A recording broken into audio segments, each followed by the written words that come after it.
Hola a todos, feliz día, bienvenidos a nuestro canal y bienvenidos a nuestro seminario de la Cátedra de Histología, cuyo tema a abordar es el aparato reproductor femenino, dictado por mis compañeros de la sección 0308 y mi persona, quien te habla, Paola Rivero. Antes de continuar, te pedimos no olvides darnos tu like y compartir. Ahora bien, para dar inicio al seminario, se presenta una pequeña introducción sobre el aparato reproductor femenino. El aparato reproductor femenino está compuesto por órganos sexuales internos y externos. Como puedes observar en la presente lámina, los órganos internos son los ovarios, las trompas uterinas, el útero, la vagina, puesto que están situados en la cavidad pélvica y en el períneo. Los órganos genitales externos incluyen el monte de pubis, los labios mayores y menores, el clítoris, el vestíbulo, el orificio de la vagina, el himen y el orificio uretral externo. Por otro lado, es importante destacar que las glándulas mamarias se incluyen en este tema debido a su gran relación con la actividad hormonal. Del mismo modo, la placenta por su parte se incluye puesto que guarda gran relación con el útero en el momento del embarazo. En esta presente lámina podemos observar que los órganos reproductores femeninos experimentan grandes cambios cíclicos regulares desde la pubertad hasta la menopausia. Todo esto íntimamente relacionado a actividades nerviosas y diferentes modificaciones hormonales, que pueden empezar desde los 9 años de edad hasta los 45 o 55 años de edad. Esto como una edad aproximada. Ahora hablemos de los ovarios. Ok, en la presente lámina podemos observar los ovarios, que son estructuras pares color blanco rosado con forma de almendra, que miden aproximadamente entre 3 centímetros de longitud, 1,5 de ancho y 1 centímetro de espesor. Su peso se encuentra hacia los 14 gramos y se encuentra localizado de la pelvis. Cada medio de fijación se encuentra a la superficie posterior del ligamento ancho a través de un pliegue peritoneal y el mesovario. El ovario está compuesto por una corteza y una médula o región medular, la corteza o región cortical. Hacia la derecha podemos observar que a través de esta presente muestra histológica podemos observar que la superficie del ovario está cubierta por una sola capa de células cúbicas y en algunas partes casi planas. Esta capa celular es conocida como epitelio germinal, la cual se continúa con el mesotelio que reviste el mesovario. La túnica albugínea se localiza entre el epitelio germinal y la corteza subyacente. Esta túnica está constituida por un tejido conectivo denso denso irregular colagenado y muy poco vascularizado. Asimismo continuamos y se presenta la corteza ovárica, que como puedes ver en la presente lámina, con una muestra histológica a la izquierda, se encuentra en la porción periférica del ovario, subyacente a la túnica albugínea, y está compuesta por el tejido conjuntivo muy celular, el estroma, que contiene los folículos ováricos y en diversas etapas de desarrollo. El estroma de la región cortical contiene células que parecen fibroblastos dispuestos de manera muy características y que forman la tesca folicular. Los fibroblastos se encuentran en formas de espirales irregulares o remolinos. No existe ningún límite nítido entre la corteza y la médula. Esto es importante mencionarlo. Por otra parte, en la corteza ovárica, las gónadas de sexo femenino se dividen y se transforman en ovogonias, las cuales tienen una formación de 3 a 7 millones y posteriormente este número disminuye drásticamente. Las ovogonias sobreviven y entran en la primera división meiótica y pasan a denominarse ovocitos primarios. Es importante mencionar que cada ovocito primario más las células foliculares que lo rodean se llaman folículo primordial.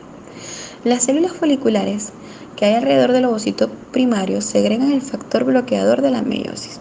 Este proceso se detiene y produce que el ovocito primario en la fase de diploteno de la meiosis 1 entre en un estadio llamado dictioteno, justo antes de la ovulación. En los 10 primeros años de vida, estos 2/3 de los folículos primordiales experimentan una atresia. Por lo tanto, los ovocitos primarios restantes pueden mantenerse en estado detenido de la meiosis hasta la pubertad o durante los 30 o 40 años siguientes. Aquí tenemos una muestra histológica más de cerca en la presente lámina, donde podemos observar el epitelio superficial hacia más superior, una túnica albugínea, una región cortical y la muestra de ovocitos, núcleos, citoplasma y una célula folicular. Todo esto relacionado con el tema de la corteza ovárica. Ahora bien, podemos hablar sobre el desarrollo sexual fenotípico durante la embriogénesis. Es importante mencionar en este tema que el sexo del embrión queda determinado por la existencia o no del cromosoma Y. En el momento de la fecundación, el sexo del embrión está presente el factor de transcripción del gen SRY, región determinante del sexo en el cromosoma Y. Este factor determinante se encargará de inducir la aparición de los testículos. En el embrión masculino se produce una hormona antimülleriana que provocará la degeneración del conducto de Müller. La falta del gen SRY produce un estado de emisión que genera la constitución de las gónadas femeninas. En el embrión femenino, por su parte, ante la ausencia de la hormona antimülleriana, los conductos paramesonéfricos de Müller forman las tubas uterinas, el útero y el tercio superior de la vagina. Los conductos de Wolff, por su parte, se degeneran por falta de andrógenos. Hola compañeros, hola profesora, me dirijo una vez más ante ustedes. Los saludo con respeto y con cariño. Mi nombre es Diego Cedeño Rodríguez y estoy acá para continuar desarrollando todo el temario correspondiente al sistema reproductor femenino. ¿Ok? Tenemos que saber cómo es esa corteza ovárica en la pubertad. Antes del inicio de la pubertad, los folículos de la corteza ovárica se encuentran en la etapa o en el estadio de folículo primordial. También tenemos que saber que la gonadoliberina, hormona liberadora de gonadotropina o también conocida como hormona liberadora de hormona luteinizante, tiene un papel muy importante en el inicio de la pubertad. La liberación de la gonadoliberina es intermitente y ocurre cada 90 minutos aproximadamente. Su vida media en plasma es de 2 a 4 minutos y esta liberación intermitente de gonadoliberina es un requisito no solo para el inicio de la menarquia, sino también para conservar los ciclos ovulatorios y menstruales normales durante toda la etapa reproductiva de la mujer. La liberación intermitente de gonadoliberina da por resultado también una liberación intermitente de gonadotropinas que actúan sobre las células basófilas de la adenohipófisis o en la hipófisis anterior, que culmina con el inicio del desarrollo folicular y el comienzo del ciclo ovulatorio. Continuamos desarrollando el tema y en esta diapositiva tenemos como membrete folículos ováricos. Los folículos ováricos son aquellos que están rodeados por tejido estromático y consisten en un ovocito primario y sus células foliculares relacionadas o pertinentes. Ellas se encuentran dispuestas en una capa esférica o en varias capas concéntricas alrededor de este ovocito primario. Tenemos que saber que las células foliculares derivan del epitelio mesotelial y se presume, según estudios, que también derivan de los cordones sexuales primitivos del mesonefro. Acá en la diapositiva del lado izquierdo tenemos un esquema, el cual representa todo el desarrollo folicular. ¿Por qué?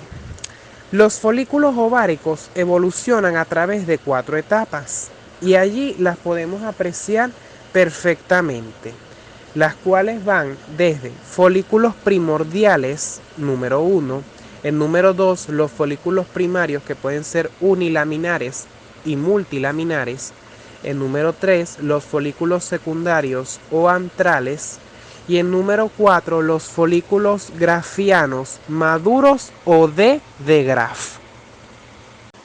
En esta diapositiva tenemos un esquema de todo ese desarrollo folicular. Allí podemos observar, aquí, esto es como un spoiler, porque vemos entonces cómo está compuesto cada uno. Vemos ese folículo primordial con su ovocito, vemos a las células foliculares, que es una sola capa. Vemos ese folículo primario donde tiene esa célula de capas foliculares más gruesa. Vemos a una lámina basal, vemos ese ovocito primario. Vemos al folículo primario multilaminar donde vemos esas numerosas capas de células foliculares. Vemos esa zona pelúcida, la teca folicular. Vemos también al folículo secundario cuando se comienza a formar esos espacios que se conocen luego como el antro folicular. Vemos a la teca folicular, las células de la granulosa, vemos a la zona pelúcida y a la membrana basal. Y por último tenemos al folículo maduro grafiano, o también conocido como D graf, donde vemos teca externa, teca interna, membrana granulosa, corona radiada, ese antro folicular grande, al ovocito primario en el cúmulo ovóforo y la zona pelúcida siempre rodeando ese ovocito. Ok, continuamos. Y esto es muy importante aclararlo y saberlo. Tenemos que saber que el desarrollo de los folículos primarios es independiente de la acción de la FSH u hormona folículo estimulante. Entonces, ¿bajo qué acción o bajo qué sistema ellas se desarrollan? Bueno, en lugar de ello, la diferenciación y proliferación de las células foliculares es estimulada por factores locales que aún no se caracterizan y son secretadas por las células del ovario. A contraparte o por otro lado, los folículos secundarios y maduros están bajo la influencia de la FSH. O sea, ellos sí se desarrollan por acción de esta hormona. Y este proceso de desarrollo finaliza con la liberación del ovocito, en este caso la ovulación. Aquí en esta diapositiva del lado derecho tenemos un corte de una estructura, un esquema del ovario cortado para observar todo ese desarrollo o etapa en la que se encuentran cada uno de los folículos. Allí podemos ver a un folículo primordial, a un folículo primario y uno multilaminar, a un folículo secundario, y vemos cómo está compuesto todo eso. Vemos allí el cuerpo amarillo, la teca luteínica, vemos el cuerpo blanco, vemos un ovocito eliminado cuando ya ha salido cuando ya ha finalizado todo su desarrollo, y vemos que se va con su corona radiada, y también vemos a un folículo maduro grafiano o de graf. Ok, aquí tenemos a el folículo primordial, que es el primer representante del desarrollo folicular. Tenemos que saber que el folículo primordial es aquel que está compuesto por un ovocito primario rodeado por una capa de células foliculares aplanadas o fusiformes. Ahora, ¿cómo es este ovocito primario? Bueno, él está detenido en profase 1, en la etapa de profase 1, es una célula esférica de 25 micrómetros de diámetro, tiene un núcleo acéntrico grande con un nucleolo, posee abundante aparato de Golgi, numerosas mitocondrias, retículo endoplásmico rugoso y pocos ribosomas. ¿Y cómo son estas células foliculares que lo rodean? Bueno, ya lo dijimos, son células foliculares aplanadas o fusiformes que rodean por completo al ovocito primario y se unen entre sí mediante desmosomas. Ellas poseen una lámina basal que las separa del estroma. Y en la imagen digital que tenemos del folículo primordial en la diapositiva podemos observar todo lo que acabo de decir. Allí podemos ver a ese núcleo acéntrico grande con ese nucleolo teñido de un azul más oscuro. Podemos ver a la mitocondria, al retículo endoplásmico rugoso.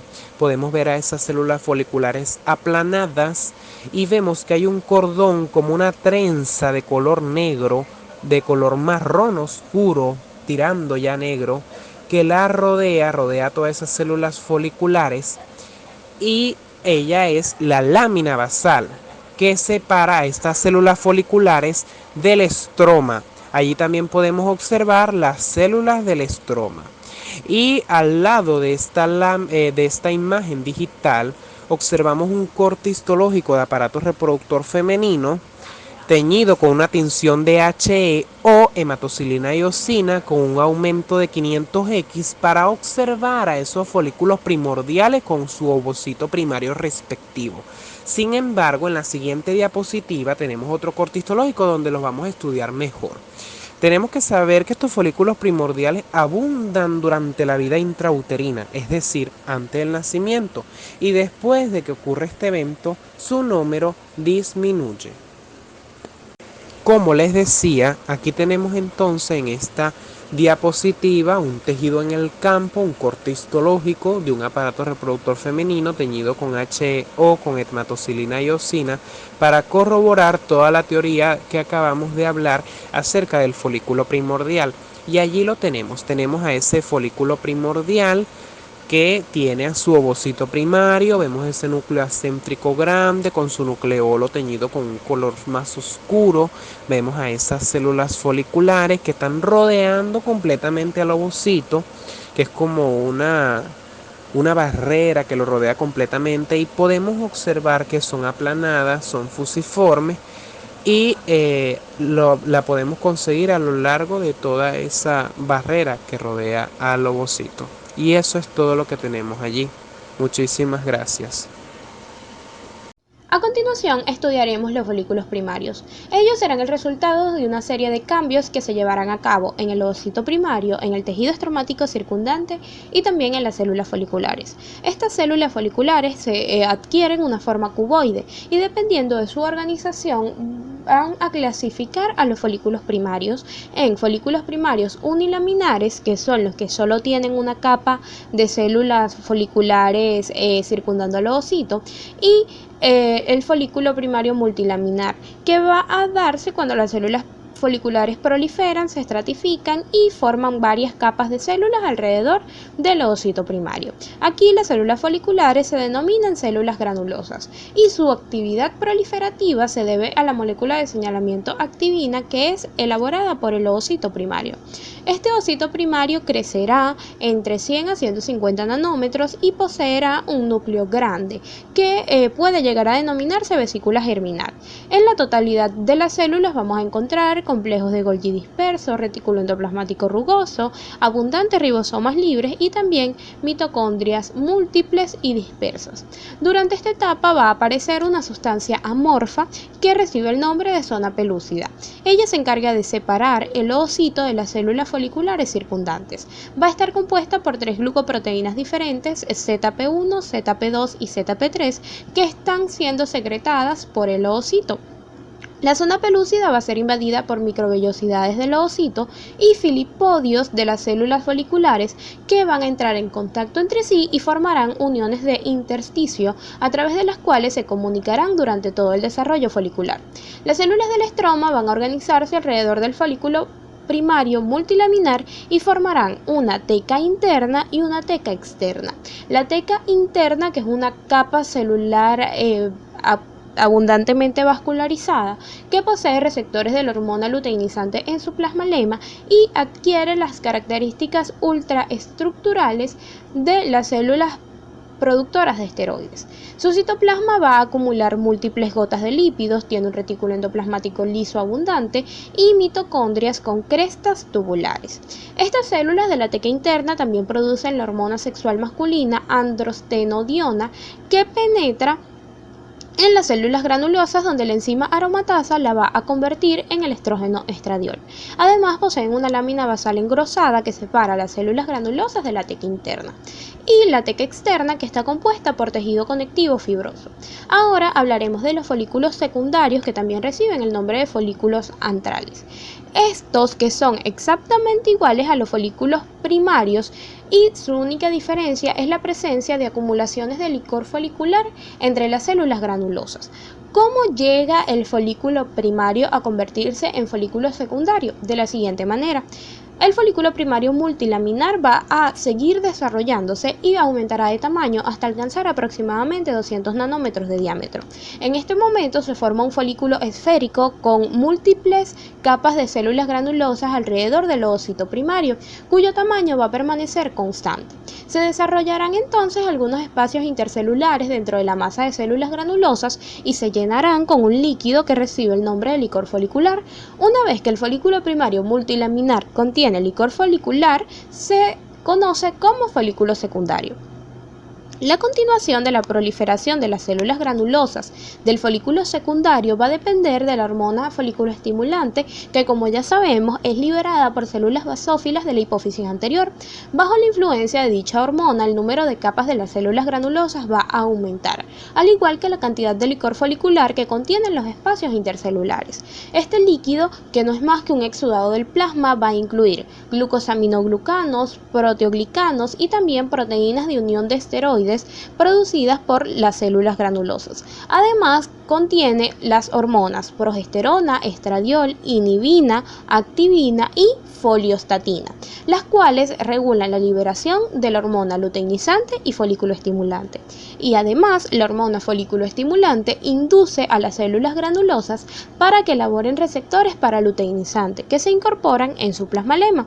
A medida que se produce más líquido, van a coalescer gotas individuales de licor folicular para formar una cámara llena de líquido que recibe el nombre de antro.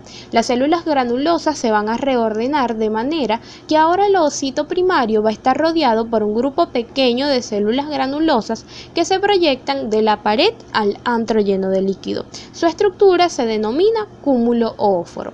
Y las células granulosas cuboides bajas, que van a estar dispuestas de forma laxa justo adyacentes a la zona pelúcida, que van a estar alejándose un poco del ovocito.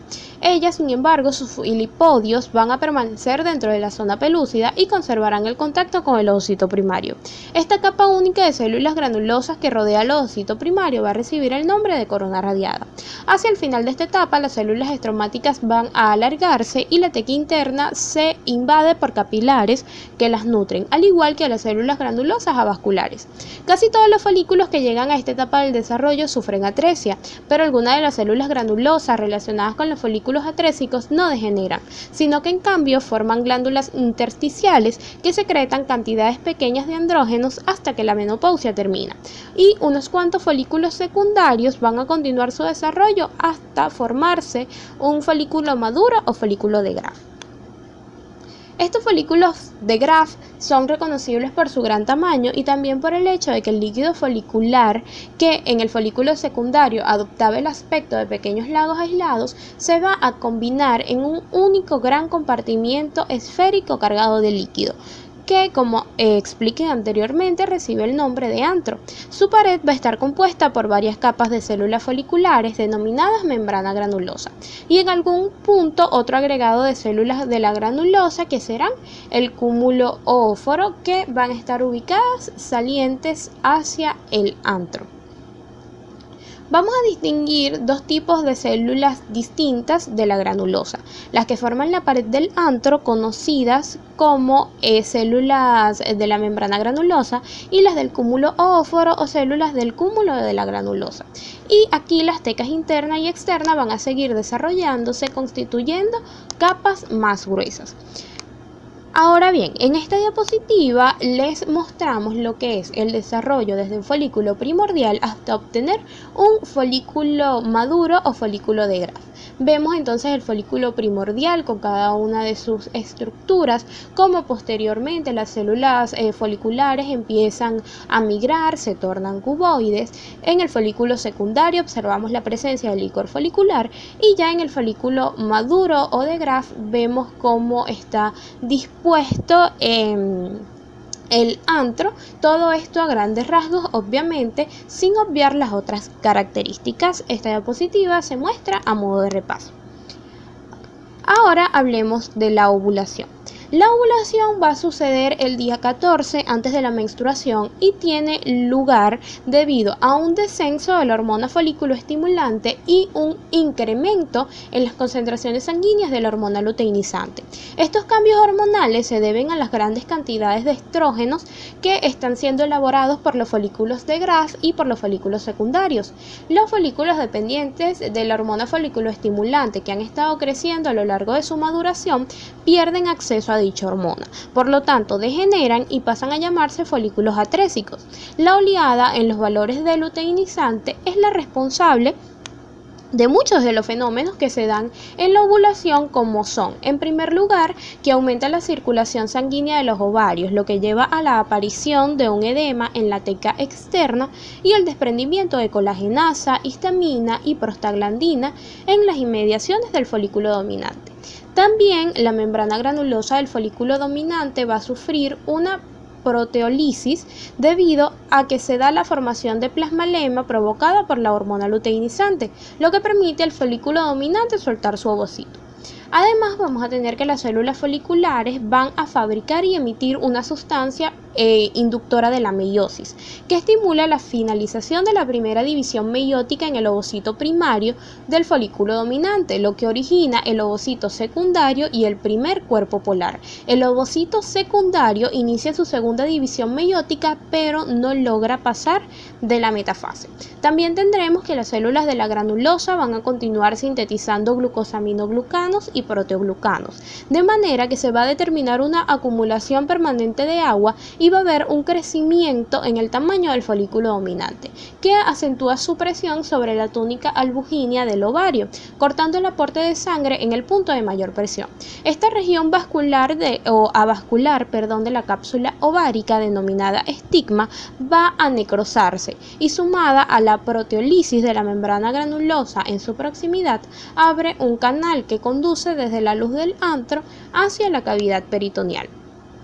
Tendremos entonces que el ovocito secundario, que está siendo rodeado por la corona radiada y en compañía del primer corpúsculo polar, va a abandonar el ovario, proceso que recibe el nombre de ovulación y en condiciones normales penetra en el infundíbulo de la trompa de Falopio u oviducto, de manera que el resto del folículo dominante se va a convertir en lo que conocemos como cuerpo amarillo. Continuando con el seminario, vamos a hablar entonces sobre el cuerpo amarillo o cuerpo lúteo. Esta va a ser una estructura que va a estar formada a partir de los remanentes de la pared del folículo de Graf. Este se transforma en cuerpo amarillo cuando el ovocito sale del folículo inducido por un pico de la hormona luteinizante y se considera la fase final del proceso de foliculogénesis. El cuerpo amarillo, o también llamado cuerpo lúteo, actúa como una glándula endocrina temporal y libera hormonas que apoyan el endometrio del útero. Cuando el folículo de Graf colapsa, sale el ovocito secundario con líquido folicular y células foliculares. Estas forman un coágulo llamado cuerpo hemorrágico. Los fagocitos eliminarían entonces este coágulo posteriormente, más las concentraciones de la hormona luteinizante que van a convertir este cuerpo hemorrágico en cuerpo amarillo. Como vemos en la imagen, las distintas fases del ciclo ovárico, luego de producirse o llevarse a cabo la ovulación, va a salir el óvulo, entonces lo que nos va a quedar sería el cuerpo amarillo, que más tarde pasará a llamarse cuerpo blanco. Histológicamente, el cuerpo amarillo va a poseer inclusiones lipídicas, un pigmento lipocromo, que es el que le da el color característico, un retículo endoplasmático liso abundante. Siguiendo con la histología del cuerpo amarillo, vamos a tener que va a estar compuesto por dos tipos de células. Las primeras son las células de la granulosa luteínica, que van a representar el 80% del cuerpo amarillo.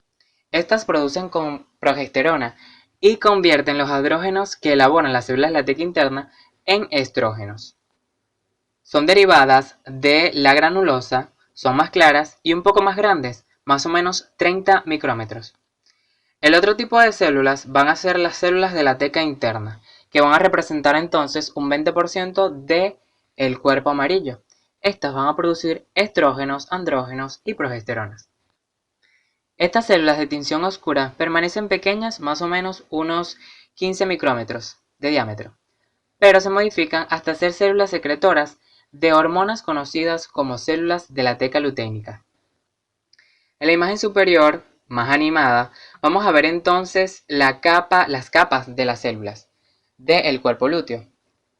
Señalado entonces la teca luteínica y la granulosa luteínica. En la imagen inferior vamos a observar un corte histológico en donde vamos a ver en la parte más externa una capa llamada cápsula. Inmediatamente por debajo de esta van a estar la capa de las células luteínicas de la teca. En el interior ya del cuerpo amarillo van a haber células luteínicas de la granulosa. Este cuerpo amarillo también va a poseer un núcleo de tejido conectivo y estructuras llamadas tabiques de tejido conectivo. La ausencia de la hormona luteinizante degenera el cuerpo amarillo. Si el óvulo no es fecundado, el cuerpo lúteo se degenera y disminuye los niveles de progesterona y estrógeno. El endometrio se descama y aparece la menstruación. Pasando a ser entonces, como veremos en la próxima diapositiva, como cuerpo blanco. Este va a reemplazar al cuerpo lúteo. Va a estar compuesto por células luteínicas que se llenan de lípidos. Estos van a disminuir su tamaño y van a sufrir autólisis o muerte celular. Y lentamente surge un cúmulo de masas homogéneas eosinófilas divididas por delgadas bandas de tejido conectivo. El cuerpo blanco o cuerpo albicans a nivel macroscópico es una estructura que se asemeja a una cicatriz blanquecina de tejido conectivo irregular, que aparece como consecuencia de la degeneración del cuerpo lúteo o amarillo, de la menstruación o embarazo. Y los fibroblastos que lo invaden fabrican fibras de colágeno tipo 1 que lo convierten en cuerpo blanco y pueda persistir durante muchos meses o incluso años, pero este desaparecerá con el tiempo. En la imagen superior de esta diapositiva vemos entonces el cuerpo señalado como cuerpo albicans como la fase final del ciclo ovárico. Esa estructura blanquecina que no es más que el remanente del cuerpo amarillo. En la imagen inferior vemos entonces un corte histológico de cuerpo albicans o cuerpo blanco. Este va a poseer entonces, como he dicho anteriormente, por células luteínicas que se llenan de lípidos, muy cercano entonces a los folículos primarios tempranos y a un folículo primordial, como vemos en la imagen. Continuamos con la médula ovárica. La médula ovárica o región medular está situada en el centro del ovario y está compuesta por tejido conectivo fibroelástico de tipo más o menos laxo, que contiene muchos vasos sanguíneos, incluidas arterias helicinas y venas tortuosas. Asimismo, presenta vasos linfáticos y nervios. La médula del ovario premenstrual posee células intersticiales epitelioides que secretan estrógenos. Las células iliares son epitelioides en la médula ovárica. Estas secretan andrógenos. Histología de la regulación hormonal del sistema reproductor femenino. Como se sabe, el sistema reproductor femenino está regulado por varias hormonas. Las principales son aquellas que se secretan en la hipófisis, por orden previa de una hormona del hipotálamo. La hormona liberadora de gonadotropina o GnRH, y que son la hormona luteinizante LH y la hormona folículo estimulante FSH. Aquellas que se secretan en el ovario durante el ciclo menstrual, que son los estrógenos y la progesterona. Recordando igualmente que el útero posee endometrio y que este endometrio se divide en dos capas. Una capa funcional que prolifera y se desprende en cada ciclo si no hay embarazo. Y otra capa basal que no se desprende en la menstruación y permite la regeneración endometrial. Los cambios histológicos que ocurren durante el ciclo menstrual en la corteza ovárica y endometrio se pueden estudiar mediante tres fases, las cuales son la fase proliferativa, menstruación, del día 1 hasta el día 4. El estrato funcional del endometrio presenta poca o nula irrigación para su crecimiento, de modo que nos encontramos en el inicio del ciclo ovárico, donde el folículo primario pasa a secundario debido a la hormona folículo estimulante FSH. Estos folículos secretan estrógenos, estradiol en niveles bajos. Fase preovulatoria, desde el día 5 hasta el día 11. En el ciclo ovárico, el folículo secundario ha pasado a folículo de Graf, gracias a la acción de la FSH y a la hormona luteinizante. El folículo de Graf también secreta estrógenos en pocas cantidades, por lo que el estrato funcional comienza a aumentar su grosor lentamente, debido a la mayor irrigación causada por la acción de los estrógenos. En un corte histológico vemos cómo se regenera el epitelio superficial y aumenta las glándulas endometriales. Se desarrollan las arterias helicoidales y proliferan el tejido conectivo de la lámina propia. Fase secretora. Ovulación, desde el día 12 hasta el día 15. En el ciclo ovárico se libera el óvulo del folículo de Graf, debido a la continuada acción de las hormonas LH, FSH y estradiol. Este suceso da paso a la secreción de progesteronas y estrógenos, por lo que el estrato funcional del endometrio continúa aumentando su grosor, ahora a una mayor velocidad, gracias a la progesterona. Fase posovulatoria, día 16 hasta el día 24. En el ciclo ovárico, el folículo de Graf se vuelve un cuerpo lúteo y este secreta progesterona y estrógenos, que como ya sabemos estimulan el crecimiento y calidad del estrato funcional, preparándolo para la implantación.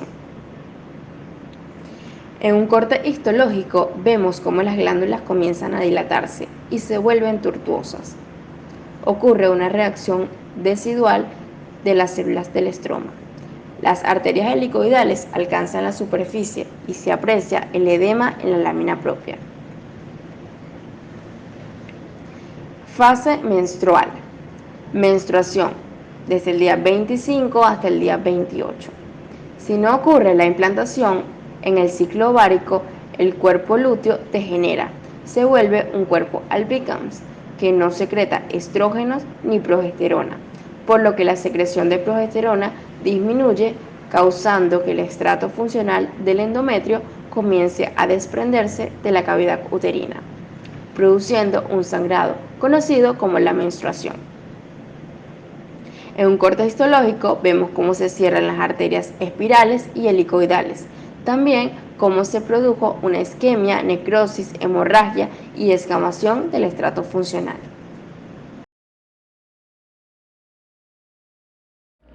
Mi nombre es Mireidis Palma y les voy a explicar un poco acerca de las trompas de falopio o trompas uterinas.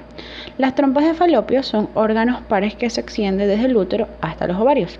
Estos órganos, que son tubulares, son los que se encargan de transportar el óvulo del ovario al útero y además proveen el ambiente necesario para la fecundación y desarrollo inicial del cigoto hasta su etapa de mórula. Estos miden aproximadamente entre 10 y 12 centímetros de longitud y se subdividen en 4 regiones. Estas regiones están señaladas acá, cada una indicada con un número. La número 1 nos está señalando la porción intramural. Es la que perfora la pared del útero y mide alrededor de 1 centímetro y además es la porción más estrecha de la trompa. La número 2 nos señala el istmo. El istmo es el segmento medio estrecho de la trompa uterina adyacente al útero. La número 3 nos está señalando la ampolla. La ampolla es el segmento más largo, pues constituye alrededor de 2/3 partes de su longitud total. Además, es el sitio donde ocurre la fecundación. Importante mencionar que este segmento contiene los cilios. Los cilios no son más que las prolongaciones de las células que ayudan a los óvulos a desplazarse y también tienen células secretoras de nutrientes. Finalmente, el número 4 nos está señalando el infundíbulo.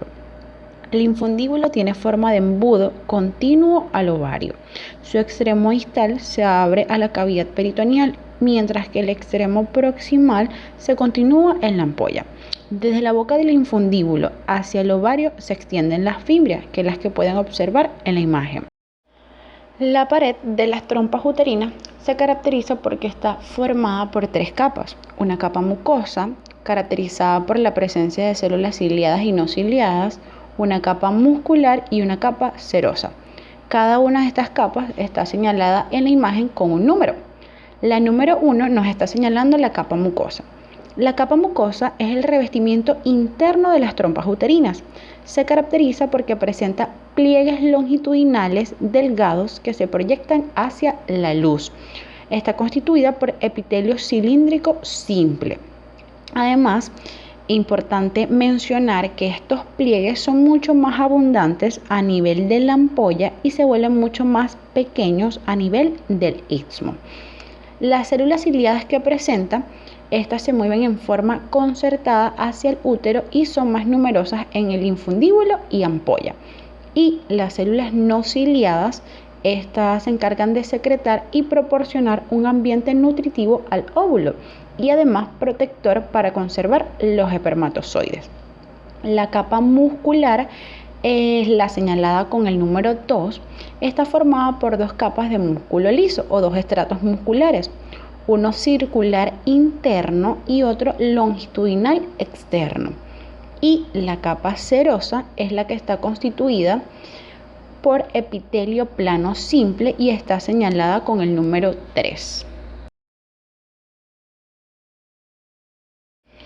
El útero es el órgano reproductor femenino. Es un órgano hueco que tiene forma de pera. Dentro de sus características tenemos que mide aproximadamente 7 centímetros de largo, 4 centímetros de ancho y 2,5 centímetros de grosor. Su luz tiene continuidad con las trompas y la vagina. Se ubica específicamente en la cavidad pélvica entre la vejiga y el recto. Importante saber que en el útero es donde se produce la gestación. Por tanto, este órgano sufre un aumento drástico en cuanto a tamaño y desarrollo. Este órgano reproductor femenino se caracteriza porque está dividido en dos regiones. Las dos regiones, anatómicamente hablando, en las que se divide el útero son el cuerpo, que está señalado con la flecha de color morado, y el cuello uterino o cervix, que está señalado con la flecha de color rojo. El cuerpo. Esta no es más que la porción grande superior del útero. Tiene una superficie anterior que es casi plana, una superficie posterior que es convexa, mientras que la parte superior, que se expande por arriba de la desembocadura de las trompas uterinas, es lo que se denomina como fondo uterino. Y el cuello uterino o cervix es la porción inferior del útero. Esta porción inferior tiene forma de barril y está separada del cuerpo por el istmo. La luz del cervix, que conforma el conducto cervical o cérvico uterino, tiene una abertura estrecha en cada extremo. Un orificio interno comunica la cavidad del cuerpo uterino y un orificio externo con la luz vaginal. En cuanto a la pared uterina, está compuesta por tres capas: endometrio, miometrio y perimetrio. El endometrio no es más que un recubrimiento mucoso del útero, que se constituye de un epitelio cilíndrico simple y una lámina propia. El epitelio a su vez se compone de células cilíndricas, secretoras, no ciliadas y células ciliadas. La lámina propia tiene glándulas tubulares. Esta lámina además posee un tejido conectivo denso irregular colagenado, altamente celular, que contiene células estrelladas, macrófagos, leucocitos y colágena tipo 3. Además, este posee dos capas: una capa funcional, que es la capa superficial gruesa que se descama durante la menstruación, y una capa basal, la cual es la capa profunda, donde cuyas glándulas y elementos de tejido conectivo proliferan y regeneran la capa funcional durante cada ciclo menstrual. Durante cada ciclo menstrual, el endometrio prolifera y después se degenera. A lo largo de la vida fértil, el endometrio sufre cambios cíclicos mensuales que lo preparan para la implantación del embrión y para sustentar el desarrollo embrionario y fetal ulterior. Los cambios en la actividad secretora del endometrio durante el ciclo están relacionados con la maduración de los folículos ováricos. El final de cada ciclo se caracteriza por la destrucción y desprendimiento parcial del endometrio. que se acompaña de hemorragia desde los vasos de la mucosa, la eliminación de sangre y restos de tejidos por la vagina, que suele durar entre 3 a 5 días, proceso que se conoce como menstruación o flujo menstrual. El epitelio superficial se invagina en la lámina propia subyacente y estroma endometrial para formar las glándulas uterinas. Estas glándulas tubulares simples, que contienen menos células ciliadas, a veces se ramifican en la parte más profunda del endometrio. El estroma endometrial, que parece un mesénquima, es más celular y contiene abundante sustancia fundamental intercelular. Al igual que en la trompa uterina, aquí no hay o no existe ninguna submucosa que separe el endometrio del miometrio. Además, cabe destacar que el sistema vascular del endometrio también prolifera y se degenera en cada ciclo menstrual. El endometrio contiene un sistema singular de vasos sanguíneos. La arteria uterina emite entre 6 y 10 arterias arcuatas que se anastomosan en el miometrio. Las ramas de estas arterias, las arterias radiales, ingresan en la capa basal del endometrio, donde dan origen a pequeñas arterias rectas que irrigan esta región. La rama principal de la arteria radial continúa su trayecto hacia arriba. Esta mientras se enrolla, por lo que se denomina como arteria en espiral. Las arterias en espiral emiten muchas arteriolas que con frecuencia se anastomosan y forman un lecho capilar extenso. Este lecho capilar incluye segmentos dilatados de paredes delgadas que se denominan como laguna. Y estas lagunas a su vez también pueden formar parte del sistema venoso que drena el endometrio. El miometrio es la capa muscular gruesa. Se encuentra en continuidad con la capa muscular de la trompa uterina y la vagina. Las fibras del músculo liso también se extienden dentro de los ligamentos fijados al útero. El miometrio forma un sinsitio estructural y funcional. Está compuesto por 3 capas de músculos lisos y de límites mal definidos. Está la capa media, que contiene abundantes vasos sanguíneos grandes y vasos linfáticos y se denomina estrato vascular. Es la capa más gruesa y posee haces de músculos lisos entrelazados con orientación circular y en espiral. Y tenemos las haces musculares lisas en la capa interna y externa, que están orientados predominantemente al eje longitudinal del útero. Y por último tenemos el perimetrio, que es la capa más serosa externa o la cubierta peritoneal visceral del útero, que se continúa con el peritoneo pélvico y abdominal y consiste en un mesotelio y una capa delgada de tejido conjuntivo laxo. Ciclo menstrual. El ciclo menstrual posee 3 fases: fase menstrual, fase proliferativa y fase secretora. El ciclo menstrual promedio es de 28 días. La fase menstrual va del día 1 al 4. Se descama la capa funcional del endometrio. La menstruación se produce cuando no hay fecundación. El cuerpo amarillo deja de funcionar alrededor de 14 días después de la ovulación y por lo tanto las concentraciones de progesterona y estrógeno se reducen. Poco a poco la sangre se suprime, las arterias espirales se contraen y 2 días después estas se rompen por completo. Esto hace que haya falta de oxígeno en la capa funcional del endometrio y por ende hay necrosis en esta. Se vuelven a dilatar las arterias espirales y como están tan débiles se rompen y con ella salen placas de la capa funcional del endometrio y se eliminan como exudado hemorrágico. La pérdida de sangre de la misma es aproximadamente de 35 mililitros. La fase proliferativa o folicular, que va del día 4 al 14, se produce una nueva epitelización del recubrimiento del endometrio y renovación de la capa funcional. La capa funcional se torna gruesa, de 2 a 3 milímetros, por la proliferación de las células. Se regeneran las glándulas y sus células comienzan a acumular glucógeno. En el día 14 ya la capa funcional tiene su grosor normal y posee todos sus elementos: glándulas, epitelio, estromas y arterias espirales. La fase secretora o lútea va del día 15 al 28. Esta fase inicia después de la ovulación. Se produce un engrosamiento del endometrio como resultado de edema y secreciones de glucógeno acumuladas en las glándulas endometriales muy enrolladas.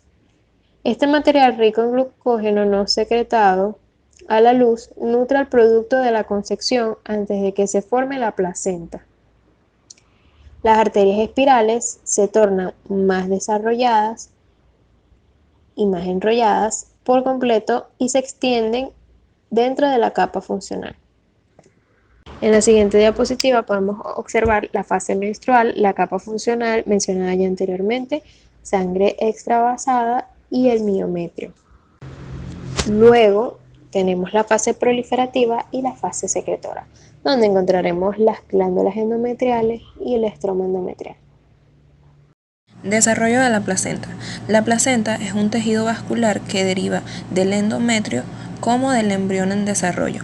A medida que los sincitiotrofoblastos continúan infiltrando el endometrio vascular, atraviesan las paredes de muchos de los vasos sanguíneos y la sangre sale hacia las lagunas para abastecer el embrión con alimentos y oxígeno. El crecimiento y desarrollo adicionales conducen al inicio de la formación de la placenta. Y según evoluciona la placenta, las células de los trofoblastos constituyen el corión. Y en momentos posteriores, el corión engendra la placa coriónica, de las que surgen las vellosidades coriónicas. Como respuesta a la aparición del corión, los trofoblastos en desarrollo inducen al cambio del endometrio y lo modifican para que se forme la porción materna de la placenta, y esta pasa a llamarse decidua. La decidua posee 3 regiones: la decidua capsular, que es la parte de la decidua situada entre el embrión y la luz del útero y no aporta nada a la placenta. También recibe el nombre de corión leve. La decidua basal, que es la región de la decidua que corresponde a la porción materna de la placenta, y la decidua parietal, que es la zona de la decidua localizada entre el miometrio y la luz del útero. Las regiones endometriales que no se hallan en íntima asociación con el embrión ni con la placenta. La decidua basal se ve invadida por el aporte vascular materno para configurar la porción materna de la placenta, y los sincitiotrofoblastos y los citotrofoblastos de la lámina coriónica o placa coriónica responden mediante la generación de vellosidades. Vellosidades coriónicas que se clasifican en vellosidades primarias, que están formadas por sincitiotrofoblasto y citotrofoblasto; vellosidades coriónicas secundarias, que es cuando el núcleo de las vellosidades primarias, conformadas por sincitiotrofoblasto y citotrofoblasto, se pueblan o se llenan de células mesenquimatosas; y las vellosidades terciarias, que es sincitiotrofoblasto más citotrofoblasto mesénquima, y además de tener estas mesénquimas también se pueblan de vasos sanguíneos embrionarios. Los citotrofoblastos de las vellosidades secundarias bajan de número al comenzar a formar parte del sincitio en expansión. A la vez que sucede esto, aparecen lagunas llenas de sangre en la decidua basal, y las vellosidades secundarias sobresalen en estos grandes espacios vasculares. Las lagunas reciben sangre desde las arteriolas y las vénulas maternas y allí la vierten. Parte de las vellosidades que están sujetas a la decidua basal se les designa vellosidades de fijación, mientras que las otras que no lo están se les conoce como vellosidades libres. La barrera placentaria. La barrera placentaria es un tejido interpuesto entre ambas circulaciones, fetal y materna, que evita que el riego sanguíneo fetal y el materno no entren en contacto. Está compuesta por sincitiotrofoblastos, lámina basal de los trofoblastos, tejido conjuntivo o mesénquima de las vellosidades, lámina basal del endotelio y el endotelio de los capilares fetales en la vellosidad terciaria. La mayoría de las pequeñas moléculas pueden cruzar esta barrera, pero solo unas cuantas macromoléculas son capaces de hacerlo. Los antibióticos maternos se transportan a través de la placenta según una endocitosis mediada por receptores, y los iones y la glucosa emplean el transporte activo y la difusión facilitada. La barrera placentaria en el primer trimestre es una capa de sincitotrofoblastos y citotrofoblastos y mesénquima que separa una vellosidad de la otra. En el cuarto mes del embarazo desaparecen los citotrofoblastos de la vellosidad, haciendo que disminuya el grosor de la pared. En el quinto mes, los vasos sanguíneos fetales han aumentado sus ramificaciones, acercándose más a la superficie de la vellosidad. Y en el sexto mes, los núcleos del sincitotrofoblasto se agrupan en nodos proliferativos, de modo que las zonas más periféricas de los sincitotrofoblastos son anucleadas y adyacentes a los capilares, formando una zona de intercambio entre ambas estructuras. En esta lámina tenemos dos cortes histológicos de la placenta. En el primer corte, en la derecha, se puede observar la placa coriónica con abreviatura CP, las vellosidades coriónicas con abreviatura CB, los vasos sanguíneos con abreviatura BB, que están dentro de algunas vellosidades coriónicas que son terciarias. Y en la imagen de la izquierda, corte histológico de la izquierda, podemos ver con abreviatura CT el tejido conjuntivo, con abreviatura CB vellosidades coriónicas y con abreviatura SB la capa basal. A continuación veremos la vagina. La vagina es una vaina fibromuscular de 8 a 9 centímetros de largo que comunica los órganos genitales internos con el exterior. Se extiende desde el cuello uterino hasta el vestíbulo vaginal, que corresponde a la región situada entre los labios menores. El introito vaginal puede estar ocluido por el himen, el cual es un pliegue de membrana mucosa que se proyecta dentro de la luz vaginal. El himen o sus vestigios derivan de la membrana endodérmica que separa la vagina en el desarrollo en la cavidad del seno urogenital definitivo en el embrión. La pared de la vagina tiene los siguientes estratos: una capa mucosa interna que posee pliegues o rugosidades transversales abundantes y está revestida por epitelio plano estratificado. Las papilas de tejido conjuntivo de la lámina propia subyacente se proyectan hacia el revestimiento epitelial. La siguiente es una capa muscular intermedia y organizada en dos estratos de músculo liso entremezclados, uno circular interno y otro longitudinal externo. A veces estos son indistinguibles. El estrato externo continúa con la capa homóloga en el útero y es mucho más grueso que el estrato interno, el cual a la altura del introito vaginal hay fibras musculares estriadas que pertenecen al músculo bulbo espinoso. Y por último tenemos la capa adventicia externa y organizada en un estrato interno de tejido conjuntivo denso, contiguo a la capa muscular, y un estrato externo de tejido conjuntivo laxo que se mezcla con la adventicia de las estructuras vecinas. El estrato interno contiene muchas fibras elásticas que contribuyen a la flexibilidad y la resistencia a la pared vaginal. En cambio, el estrato externo contiene una gran cantidad de vasos sanguíneos y linfáticos, así como sus nervios. La vagina posee un epitelio plano estratificado no queratinizado y sin glándulas. La luz de la vagina está revestida por un epitelio plano estratificado sin estrato córneo. Ahora pasamos a los genitales externos. Los genitales externos femeninos, que en conjunto se conocen como vulva, poseen un revestimiento de plano estratificado. Consiste en las siguientes partes. Primero, el monte del pubis es una prominencia redonda sobre la sínfisis del pubis formada por un tejido adiposo subcutáneo. Después tenemos los labios mayores, son dos pliegues cutáneos longitudinales grandes y homólogos de la piel del escroto que se extienden desde el monte del pubis y forman los límites laterales de la hendidura urogenital. Contienen una capa delgada de músculo liso y una gran cantidad de tejido adiposo subcutáneo. La superficie externa, así como el monte del pubis, está cubierta por vello púbico y la superficie interna es lisa y carece de vello. En ambas superficies hay glándulas sebáceas y sudoríparas. Ahora pasamos a los labios menores. Son pliegues cutáneos pares sin vellos que limitan el vestíbulo vaginal y son homólogos a la piel del pene. En las células profundas del epitelio hay una gran cantidad de melanina y el centro de tejido conjuntivo denso de cada pliegue carece de tejido adiposo, pero contiene muchos vasos sanguíneos y fibras elásticas delgadas. En el estroma hay glándulas sebáceas grandes. Ahora pasamos al clítoris. Es una estructura estéril homóloga al pene. Su cuerpo está compuesto por dos pequeñas formaciones eréctiles, los cuerpos cavernosos.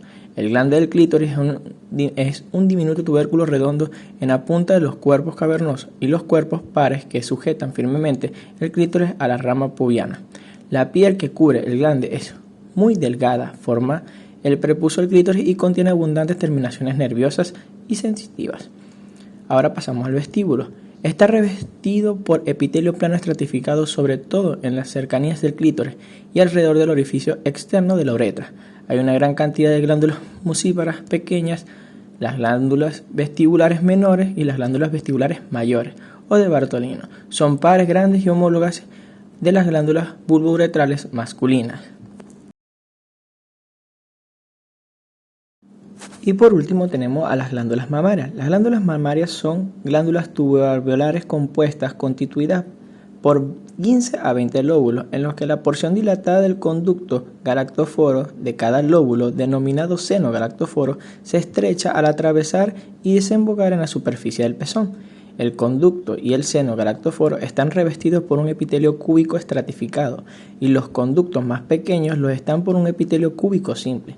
La mama masculina y la femenina son idénticas hasta la pubertad, cuando la progesterona y el estrógeno ovárico inducen un mayor desarrollo en la mujer por la aparición de los lobulillos y los conductillos terminales. Por tal motivo, la secreción de estrógeno y progesterona del ovario y la prolactina inician el desarrollo de los lobulillos y conductillos terminales. Pues bien, las glándulas mamarias de las mujeres postpuberales permanecen en el estado de reposo o inactivas, a no ser que la mujer esté embarazada, cuando se indice que inicia el estado lactante o activo. Las glándulas en reposo poseen un pequeño puñado de células llamadas yemas alveolares. Los alveolos no están desarrollados. Cerca de la abertura del pezón, los conductos lactíferos están recubiertos por epitelio escamoso estratificado queratinizado, mientras que en el seno lactífero y el conducto lactífero tienen un revestimiento de epitelio cilíndrico simple. Las glándulas mamarias en lactancia o activas, por lo contrario, las porciones terminales de los conductos durante el embarazo se ramifican y crecen y desarrollan unidades secretoras conocidas como alveolos. Las glándulas mamarias se activan por los brotes elevados de estrógeno y progesterona y las mamas crecen como resultado de la hipertrofia del parénquima glandular y la ingurgitación con calostro, líquido rico en proteínas, lípidos, lactatos, grasas, monocitos, anticuerpos, minerales y vitaminas liposolubles. La prolactina activa la secreción de leche y esta reemplaza el calostro. En cuanto a las alveolos del pezón, la piel circulante y pigmentada de manera intensa en el centro de la mama es la areola. Contiene glándulas areolares que asemejan a las glándulas sudoríparas y mamarias. Y en el centro de la areola se encuentra el pezón, que no es más que una protuberancia recubierta por epitelio escamoso estratificado.